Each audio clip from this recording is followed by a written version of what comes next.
All right, now guys, are you ready to have some fun tonight? Yeah, awesome. We've got a great lineup for you today. Some great Arab comedians, but they're not going to bomb. So, our first comedian for tonight, he's a very, very funny man. I've known him for a while now. He even looks funny, right? So guys, I want you to put your hands together, give a warm round of applause for Rouby.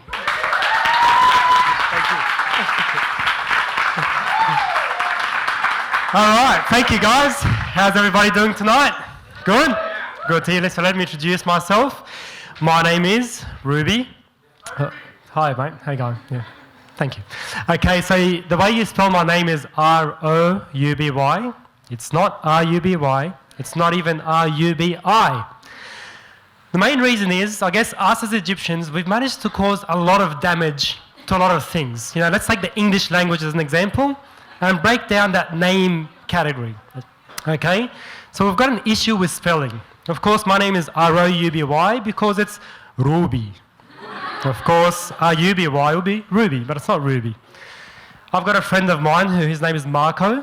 Of course, his name is spelled M-A-R-K-O-U. Marco. But you know what? It's unfair for us to blame our parents or the generation before us about the spelling of our names. Because poor Uncle Aidel was probably queuing up in some immigration office or the Australian embassy about 20, 30 years ago, and the poor guy had 1,000 decisions that he needs to make. One of which is, could you please translate your surname? Now, we can't expect Uncle Aidel to have the benefit of foresight to think 15 years down the track. Yeah, by him, that wasn't a joke. Okay. By him thinking 15 years down the track, by thinking, I'm going to name, my son Simon Sayed, that's going to be Simon Said. S-A-I-D. That's actually a real surname. St. Mark's Church, you guys might know him. S-A-I-D, Simon Said. Okay. So, the whole spelling, they've just they've caused a lot of damage to the spelling of names. And then, of course, you get the pronunciation of names, okay? Nothing, of course, beats Beater and Peter, okay? Now, as a fact, I know that Egyptians know how to pronounce P and they know how to pronounce B because they could say 7 up and they could also say batatas. But for some unexplained reason, when it comes to actually saying Peter, so you get Uncle Aidel at church, I'm going to keep picking on Uncle Aidel because he's going to personify the Egyptian culture, okay? So if someone's dad is called Aidel, I'm sorry. Okay, so Uncle Aidel grabs me at church and goes, what's a boy's name? I go, Peter. Uncle goes, Peter. Uncle, it's Peter. Peter. Uncle, it's got nothing to do with before it. It's actual garbage that's coming out of your mouth is the issue. It's Peter. So the poor guy wants to help me out. So he goes, Pi khafifa or pi t'ila? So apparently there's a light P and there's a heavy B. Now, I thought I was doing the right thing by saying, pi khafifa. He goes, yani Peter. So apparently Egyptians find that light P is the B because it's easier for them to pronounce. So of course that didn't work. So I go, Uncle, let me help you out. Okay, could you please say primary school? He goes, primary school. Okay, let's try something else. Could we please say popcorn? He goes, popcorn. لا قلت له خلاص ما دام popcorn يبقى Peter. Okay. And until this day, Uncle Aidel calls the poor kid Peter from popcorn primary school. So you have Uncle Aidel, his son Simon Said is getting married, and he sends an invitation to Peter from popcorn primary school and the family. It's unbelievable. But can I say, so I'm a father, I've got 2 young boys, and thank you. And naming a kid in the Coptic community is so hard because of the pronunciation issue. Of course, you have every single tant and uncle, Mabrook, your wife is pregnant, yeah, boy or girl. And I go, well, but I'm not yet. Okay, so what are you going to name them? So I go, look, if it's a girl, we're thinking of Christina, Tina. She goes, hey. I go, Tina? She goes, إذا يعني مد؟ الاسم مش نضيف، اغسله وتعالى تاني. Okay.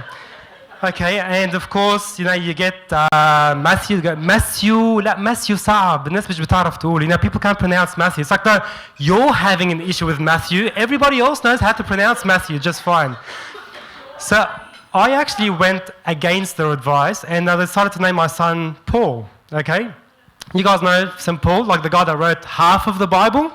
Okay, apparently Egyptians have an issue with that name. So and this actually happened, real story. Some tant at church, she goes, Bol اسمه مش حلو, it's not nice. No, don't call your son Bol. Okay, I'm gonna leave it. Maybe if you guys want to ask your parents what Bol means, but it's let's just say it's not a nice name. So they've managed to wreck every name, even like a beautiful saint of our church. Okay, I think some people got it. Okay, and Bol means urine, okay? Let me just say. Okay? And then, of course, you have the accents. I don't know if you guys do this. For some unexplained reason, when I'm conversing with someone at church, and maybe that person doesn't have a good English accent, so besides Kolta, I end up putting an Arabic accent on, thinking that I'm assisting in them understanding my conversation. I'm probably stuffing them up. So all of a sudden, going, hey, how's it going? And then Medhat comes in and goes, hey, how are you? Good, man. You start putting man in the words. You put the heavy accent on. Yeah, I'll give you my phone number, 0412 355 Okay, call me, huh? Yalla, bye, man. It's like, what's going on? All of a sudden, you step beside yourself and you just go for it. Now, on nicknames, they've managed to cause a lot of damage on nicknames as well. Okay, so of course, at some stage of your life, every single person here had a nickname, one of two nicknames. Your name was either Juju or Marmar. Every single Egyptian kid had a Juju and a Marmar. Doesn't matter if your name was George, Mary, Rouby, or Christina. You still had a Juju and you had a Marmar, okay? And then, of course, there's a whole different category of nicknames as well. And this was sort of news to me. And it might be more, I guess, common with our parents' generation. Actually, I'll give you an example. My auntie, her birth name is Yvonne, okay? E-V-O-N, Yvonne. It's a beautiful, classy French name, reflects how Egypt was back in the 60s, the French influences, the cosmopolitan. It's a beautiful name. All of a sudden, the second day after she was born, they go, we're going to name her Samia. And then she gets called Samia.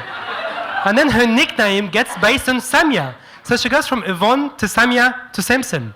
Okay, if you guys want to name her Samia, why don't you just name her Samia from the start? Why put us through this whole motion? But anyway, okay, so look, I grew up thinking, I had a pretty tough name growing up. My name is Rouby. And then my wife comes up to me the other day and she goes, hey, one of our friends' mother's name, her name is Aziz. And I'm like, okay. And she goes, that's a pretty tough name, isn't it? I'm like, it's Aziz. It's a beautiful pharaonic name. And she goes, just think of the spelling. And I just went, my friend's mother is Isis. Could you guys imagine that job interview? Now, you rock up for a job interview, and the guy conducting the interview would just go, look, madam, you're qualified, you're a beautiful person, I've got an anti-discrimination policy that I'm meant to abide to, but I can't have ISIS working for ASIO. I just can't have it. Okay, I'm not going to have it. Sorry, not on my watch. So now that you guys know how to spell my name, R-O-U-B-Y, feel free to add me on Facebook, okay? Just about Facebook, what is the deal with selfies? I've got a massive, and I'm probably offending everybody here, but it's got to be said. Selfies, they should be called lonelies, okay? Because if you have 600 friends on your list, and not only are you struggling to take a photo with someone, you can't even find one of those 600 people to take a photo of you by yourself. There's a major lonely issue happening there, okay? My other issue with selfies is the frequency of selfies, We all have those friends. It's probably everybody in this room, but anyway. We all have those friends where they post a picture of themselves once, twice a week, maybe even every single day.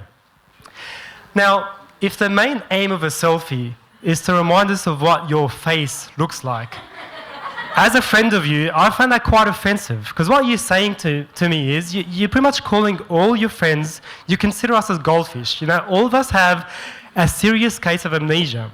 If we can't remember how your face looks on Sunday compared to the next Sunday, okay? So, of course, the other issue that we have, or that I have with selfies, is the irrelevant posts, okay? The irrelevant selfie. We've all seen it. It's actually quite awkward. You know, some guy's stuck in traffic and just stuck in traffic. Now, the picture's not even of the traffic jam. And now he's just sitting there just to show off his new watch, and that's it. Or, of course, you know, you're lying by the beach on a Tuesday morning because you're not at work, and you take a photo of your feet saying, beautiful sunny day. You just want to rub it in that, you know, you're out on the beach and we're stuck in the office.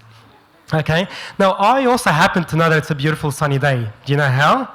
Because we share the same universe, okay? This is me finding out it's a beautiful sunny day. I open the door to leave home to go to work, I go, it's a beautiful sunny day. I don't need your Facebook post to remind me that it's a beautiful sunny day. And of course, the most irrelevant, or the most common irrelevant post is, it's usually a girl, makeup's done, hair's all done, or maybe a husband, wife, or fiance, and you know, they're standing together, they take a photo, and then the comment below reads as follows, okay? We would like to wish Mary and Mark a beautiful wedding. May God bless, and we wish you all the best for the future. God bless. Okay? Now, they're not at the reception. They're not taking a photo with the bride, Mark and Mary. They're not even at the church or holding the gift that they're about to gift them. I mean, Facebook needs sort of a lie detector test comes to the comment area, because the real comment should read something along the lines of this. It should read along the lines of, we were about to leave home, but we walked past our mirror and we just said, gosh, we look good, so we wanted to share it. By the way, wouldn't even like Mary and Mark. On Facebook still, you know, there's a category of people who are the likes addicts. Their number one aim in life is to get as many likes on their pictures as they possibly can. Ahead of career progression, ahead of going to heaven, ahead of finding a life partner, it's all about getting that maximum number of likes for the picture. So from the second they wake up, you know, they think they've got, you know, the shot that they're going to release to the world. And from the morning, they're thinking, do I post it up now? They're like, no, everyone's getting dressed to go to work. I'm not going to get enough likes. On the train, some people might be driving the car, they're not going to check Facebook. All day long, the only thing that they could think about is, when am I going to release this picture to the world? And then they decide 7:30. Everyone's home, they've showered, they've had dinner, they're watching TV, they're flicking through through Facebook. And then they release it, and then for the next 17 hours, this guy just keeps refreshing Facebook to get to the 250 likes. So apparently the 250 likes is what sort of differentiates you from an amateur to a professional Facebooker. 250 likes for that photo. So I guess back to poor Uncle Adel. I don't know if you guys, I guess, sense this growing up, but as Egyptian, especially men, there's an inherent sense of entitlement that's deep within us, which means if Uncle Adel is to pay $1, he wants to get the maximum bang for his buck, no matter what. So Uncle Adel goes on holidays. You know, he goes to Queensland, he books a hotel. It costs him a fair bit of money, so like it's killing him inside, you know, that he has to spend that much money. So what he does is he calls the hotel, he goes, hello, yes, how are you? Good, thank you. Can I please get early check-in? Yes, 6 hours before. I'd like to come 6 hours before my check-in. Thank you very much.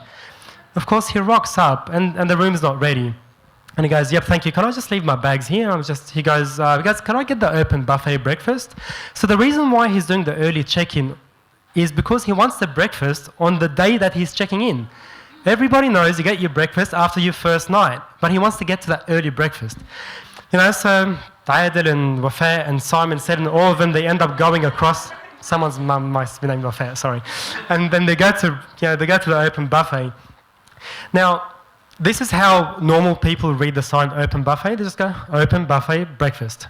Uncle Adel will read the sign as, you know, like, sorry, do you guys know that sign before you hit the freeway? It says last petrol station for the next 2,000 kilometers.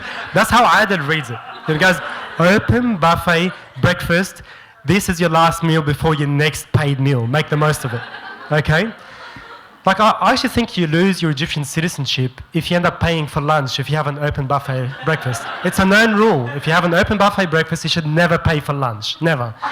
So he goes in, the whole family goes in. Of course, they demolish the entire, you know, restaurant inside. And once everything is done and dusted and they've had breakfast, all of a sudden, something unbelievable happens where Uncle Adel will then come He's got a plate full of bread rolls. Wafa is behind him. She's got 5 plates of mortadella, gibna beda, jam, and she's walking behind him and fruit. And what's about to happen is it's an operation that rivals a proper food truck. It's better than Kinafa. All of a sudden, Adil is opening the bread rolls. Wafa is slapping on the mortadella. They've got 72 mortadella sandwiches, 15 gibna beda sandwiches, 32 jam sandwiches plus the fruit and the drinks. So what's happening is Uncle Adil does not want to pay for that burger poolside for lunch. So he looks at his son and he goes, Simon, lem el haga. And poor Simon is like, Dad, it's okay, we could just have lunch by the pool, please. He goes, and I'm not going to pay $22 for a burger next to the swimming pool. Ensa. Poor Simon, he's sitting there going, Dad, please, Mom, please, tell him something. And then Wafa then does the guilt trip. She goes, Simon, haram, hayarmul akl. It's like, Mom, they're not going to throw the food out. There's still people coming through the door. There's 17 restaurants. There's lunch that they could use the food at. And then at this point, Simon realizes that if he doesn't pack the food up, there goes his lunch. So the poor kid, his name is Simon, said, and now he has to do all this stuff as well. So he opens the bag. He keeps looking over his shoulder, lest ISIS from Asia comes and takes him. The poor guy, his heart is beating. He's about to, he looks over his shoulder, just goes, let's go, please, let's go. Adil gets this trolley and he puts the bag on a trolley. They've got it all planned out. So then Simon is walking out of the restaurant with a trolley, enough food in there to feed the entire hotel 6 times over. It's like you're walking through that metal detector before, in Sydney Airport, except you've got a bag of guns or something. So Simon's like, ooh, ooh. And the poor guy then goes to his swimming pool and enjoys the rest of his day. Adil will then make his way up to the room. Bold Uncle Adil, the first thing he would do is he would pocket the shampoo, the conditioner, the moisturizers, and then he would call housekeeping and say, hello, yes, how are you? I have no conditioner in my room. Can I please get some shampoo? Thank you. Can I please also get a wake-up call at 11 o'clock? Now, Adil is not going to be in the room at 11 a.m. the next day, but it's a service there that he needs to use. Just fulusu. Adil then goes and has his shower, and of course, he does what he does, and then he comes, now, back at home, Uncle Adil, he'd used one towel for like 4 weeks, but couldn't affin it, and he's still using the same towel. He goes to a hotel, and it's not even a single-use towel, it becomes like a single limb towel. He goes, left arm on towel, right arm on towel, ba'raf, malish. Wafa, kalimili housekeeping, eyes forward. And he leaves the shower.